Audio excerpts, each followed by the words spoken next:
In this video, I'm going to show you the difference between a condo and a co-op or cooperative. And if you're from New York City, don't run away yet. This ain't anything like New York City. Wait, what the heck is a co-op? Isn't that a place to get organic vegetables from? Anyway, I'm going to show you why you shouldn't be scared to purchase a co-op instead of a condo. But I will 100% scare some of you away from purchasing co-ops. And that's a good thing. We'll compare and contrast both options here. We'll look at the pros and cons of both forms of ownership. And by the end of this video, hopefully, you'll understand the key differences between purchasing a condo versus a co-op or cooperative to call home. So stay tuned.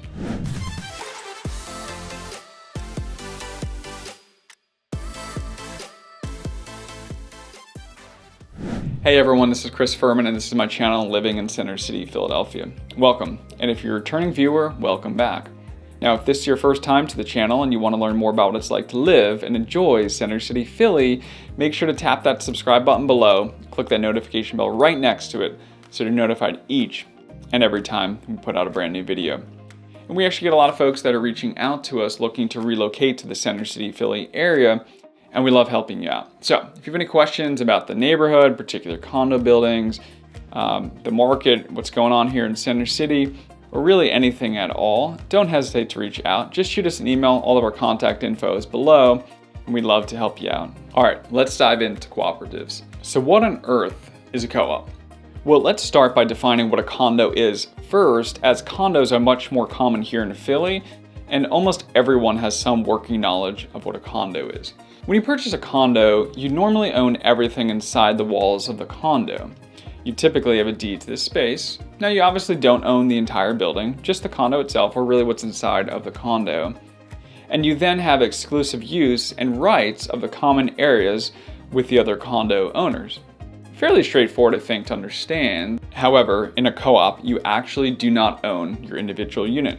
You do not own everything inside the walls like you do in a condo. A co-op or cooperative, and I'll use these terms interchangeably here, is actually a company, kind of like an LLC for business, in that that company or the cooperative owns the entire building and all of the units inside of the building. So when you buy a co-op property, you're actually purchasing shares in that company, which is not necessarily dissimilar to purchasing publicly traded stock like in Microsoft or Tesla, or potentially private stock. Typically, when you own stock in a company, you have certain benefits and you also have certain responsibilities. You are a shareholder. It's the same thing with a co-op. You are a member in the company and part owner. Now this contrasts typical home ownership, where you normally are acquiring real property and typically have a deed to that property. So if you purchase a co-op, you will not own everything inside the walls of your unit. You don't have a deed. With a co-op, you own shares in a cooperative and you have a leasehold right to live in your unit. This is an agreement where you agree to the bylaws of the company, you agree to pay for the monthly maintenance and upkeep of the building, typically through what they call a monthly maintenance fee, which is very similar to condo fees in a condo. Cooperatives came about for a number of reasons, but are usually a more affordable option for owners. Cooperatives are typically designed as nonprofits that are providing housing benefits to their members and provide a mutually beneficial place for the owners to live, as opposed to making a profit. Co-ops are very prevalent in New York City, so if you're coming from New York City, you're probably familiar with them. If you're in Philly right now, or not in a major city that has co-ops, you're probably like, what the heck is a co-op? But there are not that many here. In Center City, there's only about 5 co-ops, and really even outside of Center City, there's not many more. It's just not a popular thing here. So what's the big deal and who cares? What's the real difference here? Let's consider some pros and cons to owning a co-op or a condo to answer that question and help you understand the comparative differences here for co-op ownership even more. Although we'll go through pros and cons, many of them could actually be pros to one person while at the same time being a con to another. It's really how you see it. So let's dive in. All right, my first con is the financial qualifications and application process. Let's consider our first con, or again, perhaps pro. I'll let you decide. There's a very strict application and purchasing process to get into a co-op. It's like getting into a country club. They want to make sure you belong in every sense of the word, socioeconomically, culturally, etc. After all, you are a co-owner in the entire co-op, the entire company, and therefore must be a good person to partner with. The stakes are much higher for the co-op to let in a bad apple than for a condominium. There are asset requirements to purchase in most co-ops in Philly. For example, one co-op requires you to have around 150% of the purchase price in assets. So if you're purchasing a $500,000 co-op, you'll need somewhere around $750K in assets. There's also typically an income requirement, and this could come from investments if you're retired or you don't work, but it still needs to meet the co-op board's approval. The board has the final say on approval on everything. Now, several Philly co-ops require you to purchase in cash and not use a lender at all, and if that co-op building does allow mortgages, all of them require much higher down payment than you would typically need for a condo, typically in the 20 to 30 or more % range, and to use particular lenders, not one of your choosing. That's a lot. That's a lot of financial requirements, a lot of income requirements. That's not common, obviously, if you buy a condo. And one of the reasons for these strict requirements is because, unlike a condo, where a bank can foreclose on your individual unit if you default on a mortgage, at a cooperative, a bank would actually have to sue the entire co-op building if you default on a mortgage because you don't own that particular unit.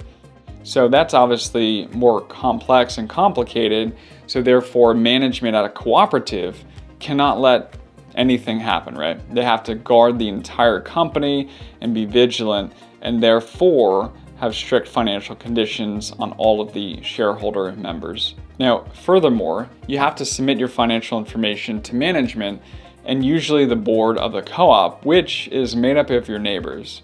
Now, while this is expected to be kept confidential, you may not want anyone other than your lender to know these private details about your life. They'll want to know what you do for a living, how long you've been doing that, how much you make, how much you have in your bank, where you've lived for the past decade. The list really goes on. Now, when you purchase a condo or a townhome, of course, typically only your mortgage lender knows all of this confidential information. So all in all, the process can be a bit invasive. In addition to all of that, with the application process, you actually have to physically meet with the board in person for an interview, and they're going to ask you a number of questions to make sure that you're a good fit for the co-op. And as mentioned earlier, the board has the final say on everything. So if they don't like you for whatever reason, they can reject you. And typically you also need personal and professional references. So for many, what we just discussed is obviously considered a con. But for some who really love the process and really buy into the cooperative concept, this is actually more like a pro. What do you say? Let me know in the comments below. All right, let's talk about our second con. Typically in co-ops, you have more restrictive rules and regulations. For the same reason I explained above, the cooperative is responsible for the entire building and community. If you want to do updates or upgrades to your unit, you have to get approval from the board, which in a condo, you still have to get approval from the board as well, but it's typically just an administrative process in a condo building where it's just kind of checking it off, making sure you're not doing anything dumb. However, in a cooperative, since they own your unit, they obviously don't want you to do anything that's too far out there or, in their opinion, might devalue the building. But honestly, it's really not that big of a deal as long as you aren't trying to do something crazy. So if you have off-the-wall tastes and like to push the edges, a co-op may not be the best for you. Also very important to note here is that when you purchase a co-op, you can't purchase it in an LLC or trust, which is very common when people buy condos. For most, this is really not a deal breaker, but it could be for you. If you absolutely require this, you're gonna have to stay away from co-ops. All right, let's talk about a pro here now. One of the biggest pros to purchasing a co-op is for a value purchase. As mentioned, cooperatives are not trying to make money. They're nonprofits that are typically providing a utility to the shareholders. Now in Philly, co-ops are not going to be in brand new and flashy buildings. They're going to be the value play here. So if you're looking for the newest, the latest, greatest, the most modern building with all the amenities, the bells and whistles, you're gonna wanna do a condo and not a cooperative. Although some of the co-ops here in Philly do have things like pools and fitness centers. So it's not to say that none of the co-ops have amenities, it's just a different experience potentially than at some of the brand new condos here. So that's the biggest reason that you might want to consider purchasing a cooperative. All right, moving on to our next pro or con, depending on how you look at it. Most co-ops do not allow rentals, period, ever. For many, this is a massive con. If you're not sure if you're going to be in Philly for the next, 5 to 7 years, it may make more sense for you to purchase a condo that you can rent out if you do have to leave the city. Keep it as an investment, get a tenant in there, all good. However, if you are sure you're going to be in the area for the long term, you may not want transient renters. So this actually could be a pro for some. As mentioned, co-ops are a different breed and are trying to provide utility to their shareholders. And let's be honest here, who's going to take better care of the cooperative? An owner, a shareholder, or a transient renter? I'll let you decide. Which leads us to our next pro. Cooperatives usually have a better sense of community due to the strict requirements we've been talking about. No renters, better qualified owners, longer term owners, generally people that are buying into the cooperative concept, etc. So if you plan to live in a building for a while, this could be a really good pro for you, assuming you want that sense of community. If you could care less about community, you're more a private person, maybe a little bit antisocial, a condo could better suit your needs. Let's talk about another con, and this one's a little bit weird. In Philly, some of the co-ops here, you don't actually own the appliances like the fridge, the stove, etc. and therefore have some limited control over these things. I know that, again, that sounds weird, but whatever reason, it's the case in certain buildings. Not all the co-ops, but some of them. Thus, the building owns and maintains the appliances up to their standards, not yours. And usually when they upgrade and they need to replace, they're gonna replace it according to what they think is standard. And they'll give you the option to pay the difference to upgrade to a higher level. But if you're really particular about your appliances, co-ops may not be the right fit for you, at least not the ones that have this particular policy. But on the other hand, if you don't want to deal with replacing appliances yourself and going through that hassle, it's kind of nice. All right, let's talk about another con here. If you're looking for a new or modern building, this is definitely going to be a con, as Philly's co-ops are generally in older buildings and usually, again, not the latest and most modern. Now, this doesn't mean Philly's co-ops aren't all attractive.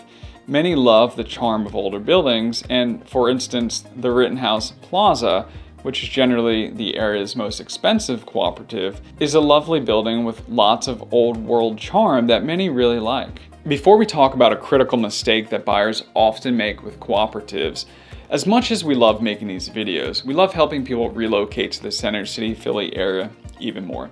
So if you're remotely considering moving to the area in the next few months or even the next few years, it's never too early to get actionable information. So go ahead and send me an email so I can keep you up to date on what's going on in Center City Philly. My contact info is in the description below. All right, one other thing to note that is very critical and sometimes scares people away from co-ops without understanding is that if you see a co-op home for sale online on Zillow or Realtor.com or what have you, and it seems the monthly maintenance fee, which is usually listed as the condo fee, is very high, that is because your monthly amount, that maintenance fee, that condo fee, typically or always in Philly, includes your taxes. Typically with a regular loan, you might be escrowing the taxes or you might pay them at the end of the year in one lump sum. But with cooperatives, you're gonna be paying that in the monthly amount. So this could be $400, $600, $700, $800, or even more per month, depending on, of course, your unit, the valuation, and all those things. And since the cooperative owns the entire building, as we've explained, and the units, there's only one tax bill, and it's assessed to the cooperative, not to you. So the cooperative has to pay that in full whenever they pay it. Thus, the co-op management bills owners monthly to make sure that they have the funds come tax time. And in many ways, this is really very similar to, again, a condo or how you would do this in a townhome if the mortgage company is escrowing that for you. So co-op monthly fees are not necessarily more expensive than condos. They're usually actually less, but again, you have to really compare each building on its own merits, what's included in that fee, etc., etc. So, is a co-op right for you? Well, if you want to purchase in an LLC or trust or be able to rent it out in the future, a cooperative is probably not right for you. If you want more freedom, a co-op may not be right for you. If you don't want to pay a large down payment or have restrictive financing options, a co-op may not be right for you. However, if none of that really matters to you, a co-op could be a great option for you. Generally speaking, although some people are scared away from cooperatives, it's really a great option for most buyers. Now, if you found this video helpful thus far, it would mean the world to me if you wouldn't mind going down below and clicking that like button real quick so that YouTube knows I am putting out some helpful content. And click here to learn more about the Rittenhouse Square neighborhood, which is where most of Center City's co-ops are located within. Consequently, one of the best neighborhoods to call home in all of Philadelphia. Just click on the image, check it out, and enjoy.